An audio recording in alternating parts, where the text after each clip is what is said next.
रानी राय सन अवसर पाई, अपनी भांति कहब समुझाई। रखियई लखन भरत गव नहीं बन, जो यह मत माने महीप मन। हे रानी, मौका पाकर आप राजा को अपनी ओर से जहां तक हो सके समझ कर कहिएगा कि लक्ष्मण जी को घर रख लिया जाए और भरत वन को जाए। यदि यह राय राजा के मन में जच जाए तो भल जतनु करब सुविचारी, मोरे सोचु भरत कर भारी। गूढ़ स्नेह भरत मन माही, रहे नीक मोहि लागत नाही।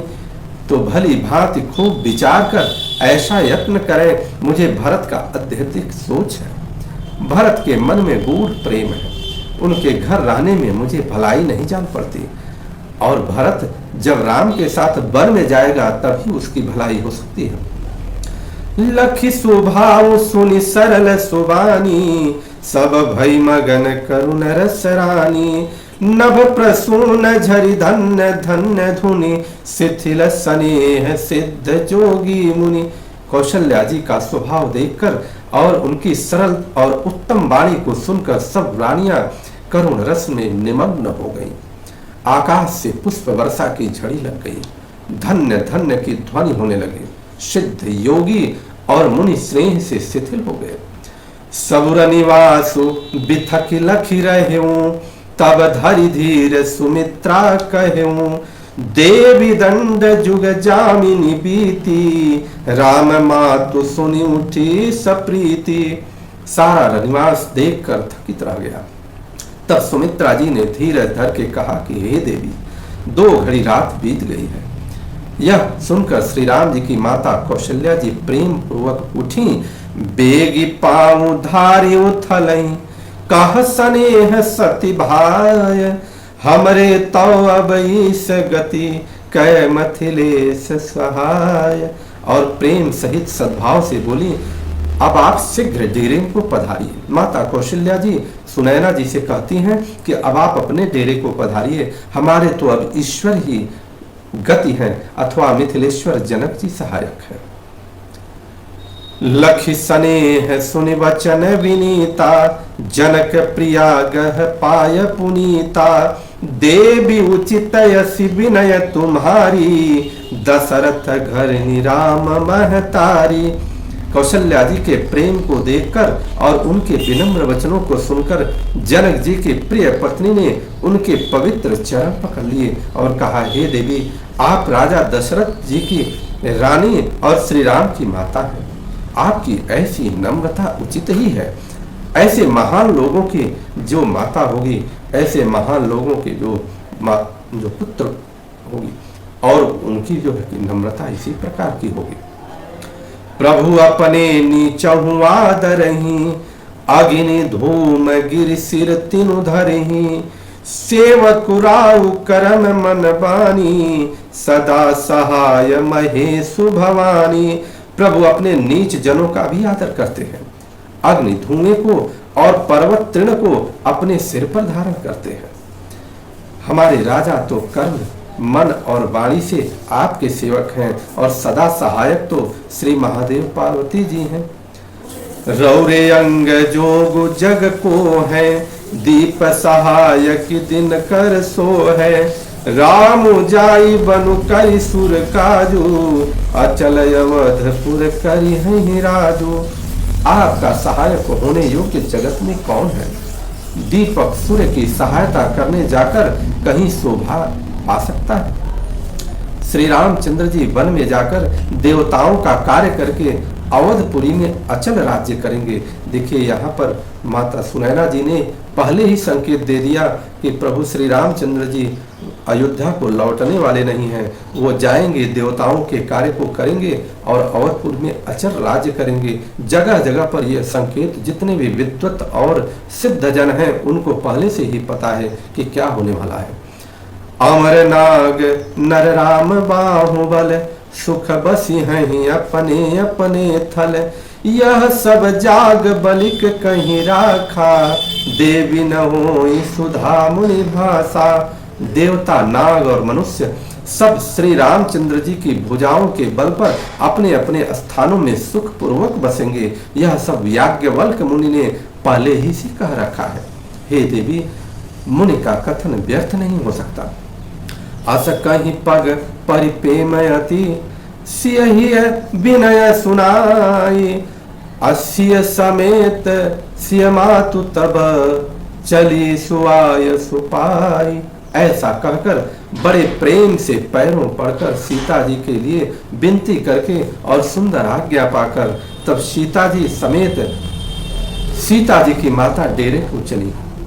प्रिय परिजन ही मिली वैदेही, जो जेहि जोगु भांति तेहि तेहि, तापस वेश जानकी देखी, भासव विकल विषाद विशेषी।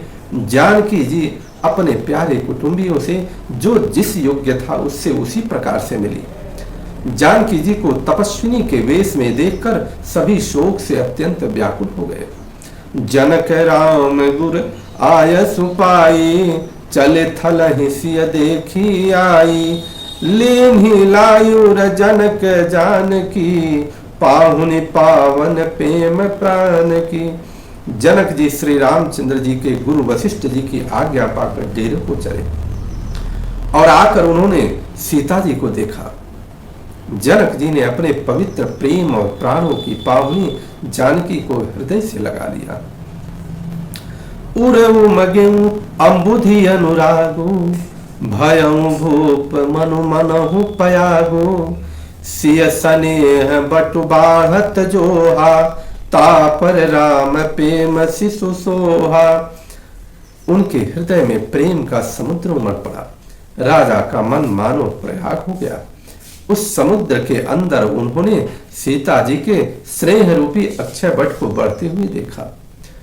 उस बट पर श्री राम जी का प्रेम रूपी बालक सुशोभित हो रहा है। चिरजीवी मुनि ज्ञान विकल जनु, बूढ़त लयु बाल अवलंबनु, मोह मगन मति नहीं विदेह की, महिमा सिय रघुबर स्नेह की। जनक जी का ज्ञान रूपी चिरंजीवी मुनि व्याकुल होकर डूबते डूबते मानो उस श्री राम प्रेम रूपी बालक का सहारा पाकर बच गया। वस्तुतः विदेह राज की बुद्धि मोह में मग्न नहीं है। यह तो श्री सीताराम जी के प्रेम की महिमा है कि जो ऐसा उनके साथ हुआ। सिय पितु मातु स्नेह बसा, विकलन सके संभारे, अधर्म सुता धीरज धरेऊ, समऊ सुधर्म विचारो। पिता माता के प्रेम के सारे सीता जी ऐसी विकल हो गईं कि अपने को संभाल न सके। परंतु परम धैर्यवती पृथ्वी की कन्या सीता जी ने उस समय सुंदर धर्म का विचार कर धैर्य धारण किया। और उसके बाद सीता जी क्या कहती हैं? तापस वेश जनक सिय देखी, भयउ प्रेम परितोषु विशेषी, पुत्र पवित्र किए कुल दो, सुजस धवल जगु कह सबको। सीता जी को तपस्विनी वेश में देखकर जनक जी विशेष रूप से प्रेम और संतोष हुआ। उन्होंने कहा, बेटी तूने दोनों कुल को पवित्र कर दिया। तेरे निर्मल यश से सारा जगत उज्जवल हो रहा है, ऐसा सबको ही कहते हैं। जित सुर सरी कीरति सरी तोरी, गवनु कीन विधि अंड करोरी, गंग यवनि थल तीनी बड़े रे, एहि किए साधु समाज घनेरे। तेरी कीर्ति रूपी नदी देव नदी गंगा को भी जीत कर करोड़ों ब्रह्मांडों में बह चली है। गंगा जी ने तो पृथ्वी पर 3 ही स्थानों हरिद्वार, प्रयागराज और गंगा सागर को बड़ा तीर्थ बनाया है। पर तेरी इन कीर्ति नदी ने तो अनेकों संत समाज रूपी तीर्थ स्थान बना दिए। पितु कह सत्य स्नेह सुबानी, सिय सकुच महु मनहु समानी, पुनि पितु मातु लीन्हि उरलाई, सिखयासी सहित हित दीन्हि दो सुहाई।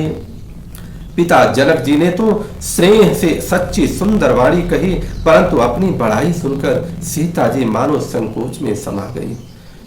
पिता माता ने उन्हें फिर हृदय से लगा लिया और हित भरी सुंदर सीख और आशीष दी। कहती नसीय सकुचि मन माही, यहाँ बसब रजनी भल नाही। लखी रुख रानी जनायऊ राऊ, हृदय सराहत सीलु सुभाऊ। सीता जी कुछ कहती नहीं है, परंतु मन में सब चाह रही हैं कि रात में यहाँ रहना अच्छा नहीं है। रानी सुनैना जी ने जानकी जी का रुख देखकर राजा जनक जी को जना दिया। तब दोनों अपने हृदयों में सीता जी के शील और स्वभाव की सराहना करने लगे। बार बार मिली भेंट सिया, विदा कीन्ही सनमानी। कहीं समय सिर भरत गति, रानी सुबानी सयानी। राजा रानी ने बार बार मिलकर और हृदय से लगाकर तथा सम्मान करके सीता जी को विदा किया। चतुर रानी ने समय पाकर राजा से सुंदर वाणी में भरत की दशा का वर्णन किया। किस प्रकार से भरत का क्या स्थिति है, ये सारा वर्णन किया। सुनि भूपाल भरत व्यवहारु, सोन सुगंध सुधा शशि सारु। मुदे सजल नयन पुलके तन, सुजसु सराहन लगे मुदित मन। सोने में सुगंध और समुद्र से निकली हुई सुधा में चंद्रमा के सार अमृत के समान भरत जी का व्यवहार सुनकर राजा ने अपने जल से भरे नेत्रों को मूंद लिया।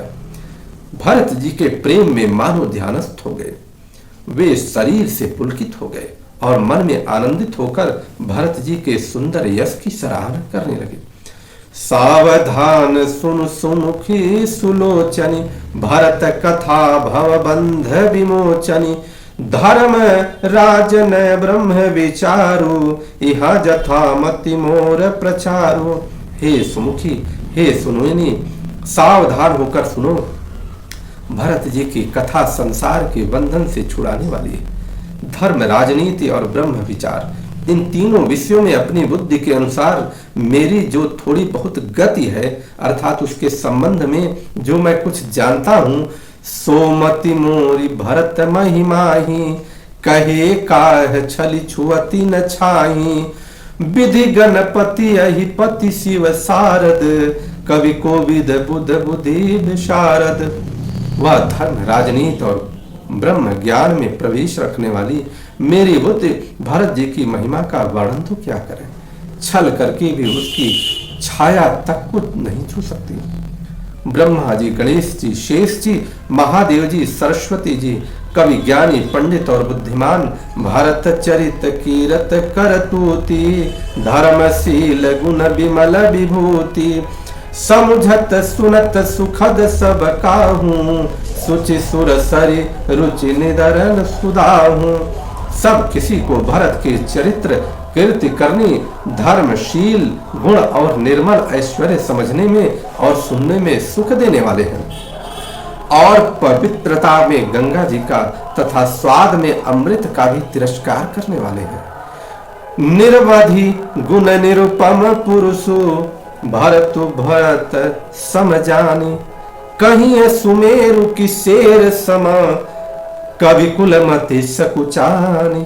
भरत जी असीम गुण संपन्न और उपमा रहित पुरुष है। भरत जी के समान बस भरत ही है, ऐसा ही जानो। सुमेरु पर्वत को क्या शेर के बराबर कह सकते हैं? इसलिए कवि समाज की बुद्धि भी सकुचा गई। आगम सबहि वर्णत बरबरनी, जिम जलहीन मीन गम धरनी। भरत अमित महिमा सुनु रानी, जानहि रामुन सकहि बखानी। हे श्रेष्ठ वर्ण वाली, भरत जी की महिमा का वर्णन करना सभी के लिए वैसे ही अगम है जैसे जल रहित पृथ्वी पर मछली का चलना। हे रानी सुनो, भरत जी की अपरिमित महिमा को एक श्री रामचंद्र जी ही जानते हैं, किंतु वे भी उसका वर्णन नहीं कर सकते। वरनि सप्रेम भरत अनुभाऊ, तिय जिय की रुचि लखि कहराऊ। बहु रही लखनु भरत बन जाही, सब कर भल सबके मन माही। इस प्रकार प्रेम पूर्वक भरत जी के प्रभाव का वर्णन करके फिर पत्नी के मन की रुचि जानकर राजा ने कहा, लक्ष्मण जी लौट जाएं और भरत जी वन को जाएं, इसमें सभी का भला है और यही सबके मन में है। देवी परंतु भरत रघुबर की, प्रीति प्रतीति जाई नहीं तर की। भरत अवधि स्नेह ममता की, यद्यपि राम सीम समता की। परंतु हे देवी, भरत जी और श्री रामचंद्र जी का प्रेम और एक दूसरे का पर विश्वास बुद्धि और विचार की सीमा में नहीं जा सकता। यद्यपि श्री रामचंद्र जी समता की सीमा है, तथापि भरत जी प्रेम और ममता की सीमा है। परमार्थ स्वार्थ सुख सारे, भरतन सपने हूँ मनहु निहारे। साधन सिद्धि राम पगने हूँ, अमोहि लखी परत भरत मतएहु। भरत जी के समान समस्त परमार्थ स्वार्थ और सुखों की और स्वप्न में भी मन में भी नहीं ला सकता है। श्री राम जी के चरणों का प्रेम ही उनका साधन है और वही सिद्धि है। मुझे तो भरत जी का बस वही एकमात्र सिद्धांत जान पड़ता है। और इस प्रकार से भोरे हूँ भरतन पेली हही मनस, मन सहु राम रजाई। करियन सोचु स्नेह बसा, कहे भूप बिल खाई।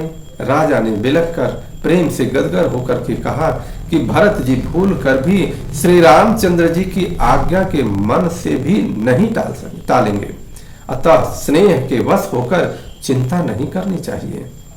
राम भरत गुण गणत सप्रीति, निशिदम पति ही पलक समबीति। राज समाज प्रात जुग जाके, नहाई नहाई सुर पूजन लागे। श्री राम जी और भरत जी के गुणों की प्रेम पूर्वक गणना करते पति पत्नी को रात पलक के समान बीत गई। प्रातः काल दोनों राज समाज जाते और नहा नहा कर देवताओं की पूजा करने लगे। उसके बाद गे नहाई गुर पहिर घुराई, बंद चरण बोले रुख पाई। नाथ भरतपुर जन महतारी, शोक विकल बनवास दुखारी। श्री रघुनाथ जी स्नान करके गुरु वशिष्ठ जी के पास गए और चरणों की वंदना करके उनका रुख पाकर बोले, हे नाथ, भारत अवधपुरवासी तथा माताएं सब शोक और व्याकुल और वनवास से दुखी हैं। सहित समाज राव मिथिलेशु, बहुत दिवस भय सहत कलेशु। उचित होई सोई की जीवना था, हित सब ही कर रे हाथा। मिथिलापति राजा जनक जी की भी समाज सहित क्लेश सहते बहुत दिन हो गए, इसलिए हे नाथ, जो उचित हो वही कीजिए, आप ही के हाथ सभी का हित है। अस कहीं अति सकुचेर घुराओ, मुनि पुल के लखीशीलु सुभाओ। तुम बिनु राम सकल सुख साजा, नरक सरिस दुई राज समाजा। ऐसा कहकर श्री रघुनाथ जी अत्यंत ही सकुचा गए। उनका शील स्वभाव देखकर मुनि वशिष्ठ जी पुलकित हो गए, हे राम, और बोलने लगे कि हे राम, तुम्हारे बिना संपूर्ण सुखों के साज दोनों राज समाजों के नरक के समान है। प्राण प्राण के जीव सुख के सुख राम, अतुम तजतात सुहात गृह। तिन्हई विधि बाम। हे राम, तुम प्राणों के भी प्राण, आत्मा के भी आत्मा और सुख के भी सुख हो। हे तात, तुम्हें छोड़कर जिन्हें घर सुहाता है उन्हें विधाता विपरीत है। बोलिए गुरु वशिष्ठ की जय, भरत भैया की जय, लखन भैया की जय, शत्रुघ्न जी की जय, माता सुनैना की जय, विदेहराज जनक जी की जय, सभी माताओं की जय, प्रभु श्री रामचंद्र की जय, माता जानकी की जय, हनुमान जी महाराज की जय, माता पार्वती की जय। हर हर महादेव।